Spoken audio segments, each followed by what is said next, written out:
जब जब नेपाल में हिंदू राष्ट्र का मुद्दा उठता है तो नेपाल की जनता राजशाही विवादों को देखकर कांपने लगती है, जिसमें साल 2001 की हिंसा जिसको आज भी नेपाल के लोगों के दिमाग से निकल नहीं पाई है, तो उसी प्रकार एक बार फिर से नेपाल में हिंदू राष्ट्र का मुद्दा छिड़ा हुआ है और उसको लेकर क्या क्या विवाद हो रहे हैं पूरी कहानी आपको बताते हैं।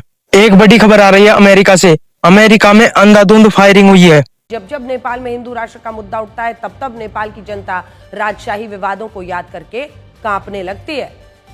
इनमें साल 2001 की हिंसा जिसको आज भी नेपाल अपने दिमाग से निकाल नहीं पाया है। अगर आप नहीं जानते हैं तो ये देखिए, उस वक्त नेपाल के राजा थे 55 साल के वीरेंद्र शाह, जो जनता के बीच काफी लोकप्रिय थे और उनकी सोच लोकतंत्र को लेकर काफी नरम थी।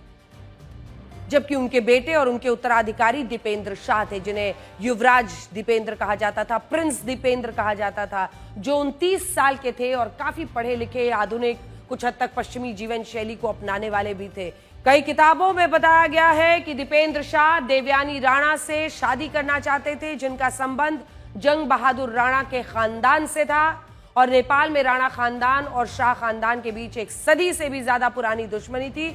इसी दुश्मनी की वजह से राजा वीरेंद्र शाह और रानी ऐश्वर्या राजलक्ष्मी शाह इस शादी के सख्त खिलाफ थे। इसके बाद वो तारीख थी 1 जून 2001 को, जब काठमांडू के राजमहल में राजा वीरेंद्र शाह और उनके परिवार के लोग एक कार्यक्रम में शामिल हुए तो उनके बेटे दीपेंद्र शाह ने, जो कि युवराज थे, पहले आरोपों के मुताबिक उन्होंने काफी नशा किया था, शराब पी थी, और इसके बाद जब वो वापस लौटे तो उनके शरीर पर सेना जैसी एक वर्दी थी, हाथों में एक बंदूक थी। इसी बंदूक से दीपेंद्र शाह ने अपने पिता राजा वीरेंद्र शाह, रानी ऐश्वर्या, अपनी बहन, अपने भाई निर्जन शाह समेत राज परिवार के 9 लोगों की हत्या कर दी।